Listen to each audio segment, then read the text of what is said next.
Hi, welcome to another episode of Joyful Living. I'm Heather Rizzo. I'm a licensed body worker and holistic practitioner. My clients like to call me the Body Whisperer, and I'm one of the co-founders of the Joyful Healing Playground. And I'm Mary Crawford, the other co-founder of the Playground, and I am an energy worker dealing with emotional energy in lots of fun different ways. And essential oils too. Lots of work with that. Excellent. Well, before we jump in today, making our disclaimer that we are not doctors, we are not here to diagnose anything or make any claims of cure. We are just sharing our personal opinions and testimonials that we have received from our clients and friends as well. So, winter solstice is coming up on Friday, the 21st of December, and a lot of people may not even know what it is. And there are some energies that you can work with this time of the year that can be really supportive as far as tying up the year and bringing it to completion. Right. But before we get into that, Mary wanted to start with a card today. Yeah, I like to pull a card for you just to see, and this is for whether you're watching us live or which you won't be, but whether you're watching the video. So this is from the Love deck, Universal Love by Tony Salerno. So I don't know if you can see that beautiful card with the angel. And the card is so appropriate for this time of year because it's about spiritual growth. And it says, take heart. This is a time of great spiritual growth. Powerful changes are taking place within you. It's important that you nurture yourself, spend time in nature, gaze at the stars at night, and walk along a sandy beach, and you will emerge from this period with renewed understanding. Pools of knowledge swell from within. So it's just about taking time for yourself, really recognizing that this is a time for going within. And as Heather's going to tell you a little bit more, that's kind of what the solstice is all about. Yeah. So what is the winter solstice? So in the southern hemisphere right now, it's actually the summer solstice, and here in the northern hemisphere, it is the winter solstice. So it marks the first official day of winter, but it actually means, solstice actually means sun standing still. So it is the shortest day of the year. And that is representative also of, some people might call it the dark night of the soul. So as you said, it's a really good time to go within. And some interesting traditions that I found out about recently is, a lot of times we have bonfires around here. Like there's a really great one over by Old Brick Gardens that, depending on how cold it is, we'll bundle up and go to. But I found out the other day the significance of the bonfire. Okay. And in ancient times, like in Celtic traditions and other tribes, that they would build these bonfires because they weren't aware of how the earth rotates on its axis and we rotate around the sun. So they didn't have that astronomy knowledge. So they would build these bonfires as a way to coax the sun to come back. And I thought that was just really cool to bring in that information of the significance of the bonfire. I like that.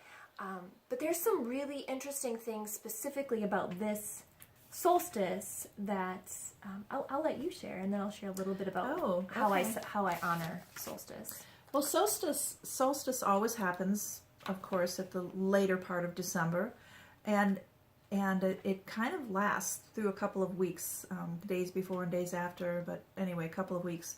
And it's always during the time of Capricorn. And so if you have a birthday this time of year, you're a Capricorn. Capricorn is that very practical planning and thinking about and, just organizing, that energy of stepping back and looking at what worked for you and what didn't work for you and what you'd like to change and what you'd like this next phase of your life to bring.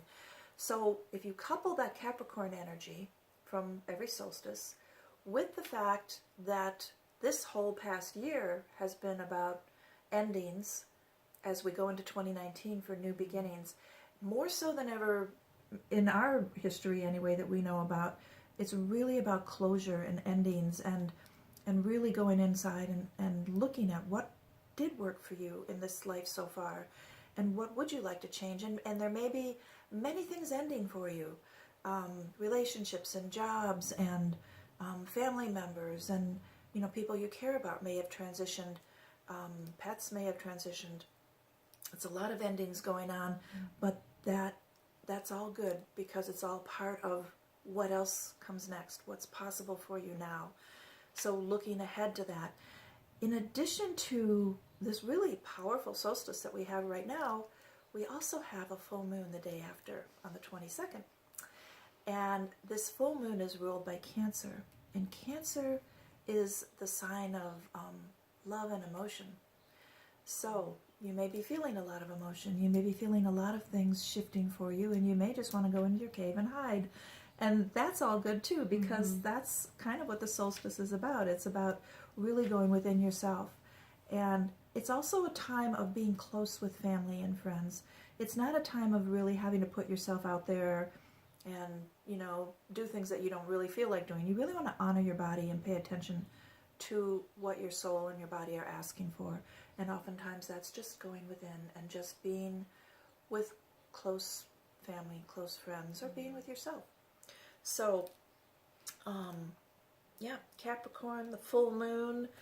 Other thing that's really interesting, you know how we always talk about spring cleaning, and spring is really a time of clearing out your house, but winter solstice is a time about clearing out your mind, clearing out what's inside of you that no longer serves you. So there's just so much going on. I wanted to just read one really cool quote that has been on my website for a long time. It says, "I will love the light, for it shows me the way. Yet I will endure the darkness, for it shows me the stars." And that's Agmendino. And that kind of feels like winter solstice to me. Yes, it's dark. Yes, the days are short. But on a beautiful sunny day like this, look at the stars. Yeah, you wouldn't be able to see the stars. It was just, everything was just light. Right. So that's a great analogy of, it's important to honor that darkness too. And so I love hearing that, because I've had a ritual and a tradition that I've been doing for the last couple of years, and I was doing it before I even knew about any of this. So there was just that higher part of me that felt directed to do this. So I will light a candle.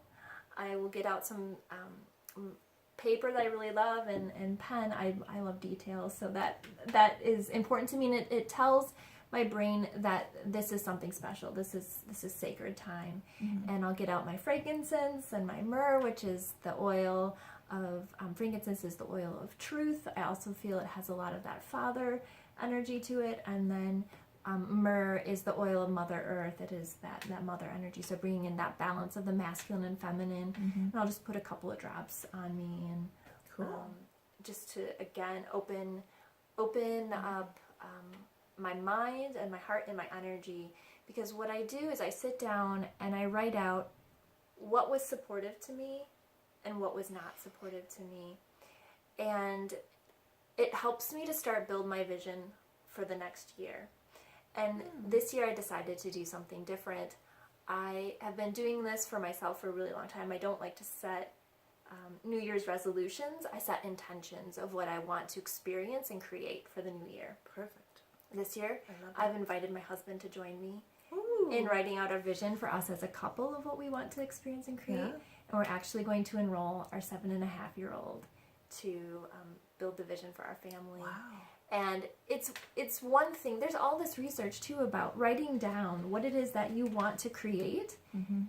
And not only that, but then if you go and refer back to it, like the chances of that coming into your physical reality are so much higher.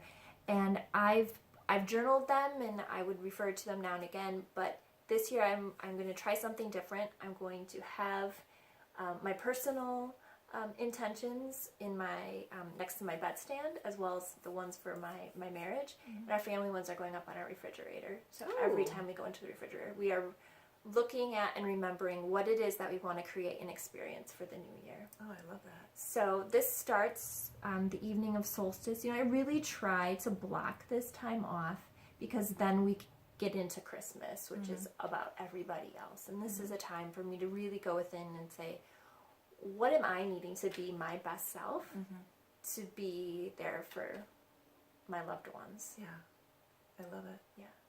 That's beautiful. Yeah. Really cool. So, speaking of coming together and sacred time, we have our Sacred Woman Circle coming up this Friday, our last circle for the year. That will be at the Joyful Healing Playground on Friday the 21st from 12 to 1:30. We'll be finishing up our discussion of Rise, Sister, Rise before going into our next book for January. And then mark your calendars for Wednesday, January 9th. I will be doing a brown bag workshop at noon at the Joyful Healing Playground. And please RSVP for both of those events. We'll put contact information in the copy here. But I will just say the space is very limited for those, so, and they fill up really fast. So you do need to RSVP for that. Yeah. Did you do a Facebook event for that, or? For my brown bag? Yeah. Not yet, but I will. Okay. Yep. Awesome. Yeah, those are fun. All right. The brown bag, if you don't know, means bring your lunch. So yes, it means bring your lunch, and I'll be sharing about what I do, and we'll be exploring some of what I do firsthand. Cool. So yay. Yeah. And That'll I'm not be sharing the details because it's a very organic process. And it's going to be fun. It'll be It's fun. always fun. Yes, I hope to see you there. Yeah. So a couple other things that are going on with doTERRA. They have a special that they just announced yesterday. 15% off on a whole bunch of wellness products until December 22nd. So we've talked a lot about On Guard, this amazing product that helps you get over colds and flu really fast, or prevent them in the first place. So the On Guard soft gels, I absolutely have those in the house all the time. Make sure that my kids have them. You know, just, they're amazing. The throat drops, the On Guard sanitizing mist, turmeric essential oil, which is something new, really powerful, lots of healing, digestive, just a whole bunch of different things that turmeric does. Lifelong Vitality Pack, we're going to be doing a whole class on that at the center in probably January, talking about how to nourish your body and doing it really in a simple way. Breathe, respiratory drops, those things. I had a client who cannot live without those things because of allergies, and the Breathe completely gets rid of her her problems with the allergies. The Breathe drops and the Vapor Stick, and then some of the kids, the Copaiba soft gels, oregano essential, so many really cool products that I wouldn't be without during cold and flu season. So those are on sale for 15% off until the 22nd. Yeah, that was a nice surprise to wake up to, that they were doing that. Yeah, and then of course there's frankincense. Yes. And frankincense, with a 200 personal volume order in December, you get a free bottle of frankincense. And that's a retail of $95. Yeah. Free bottle of frankincense. Our frankincense is beyond compare. Yeah. 3 different varieties of frankincense are in that oil. It's amazing. So. Yeah, and then you get the benefits and the healing properties of all of the different varieties of the frankincense, unlike others on the market probably only have one. So yeah. So what if you ordered all of the sale products and stocked up on those, and then maybe threw in a couple other oils that you want, and then get your free frankincense too? What a deal. Yeah. So excellent. Yeah. Well, I think that's it for today. Yeah. We're hoping to bring you one more episode before the end of the year, but we wish you a very wonderful winter solstice this week. And thank you again for joining us. Take a friend, like us, all that social media stuff, and we'll see you again next time. And I do want to say that next time we're going to be talking about how to have fun with your kids, because they're going to be home on vacation. Yeah. So that's all going on too. Excellent. See you then. Bye-bye. Bye.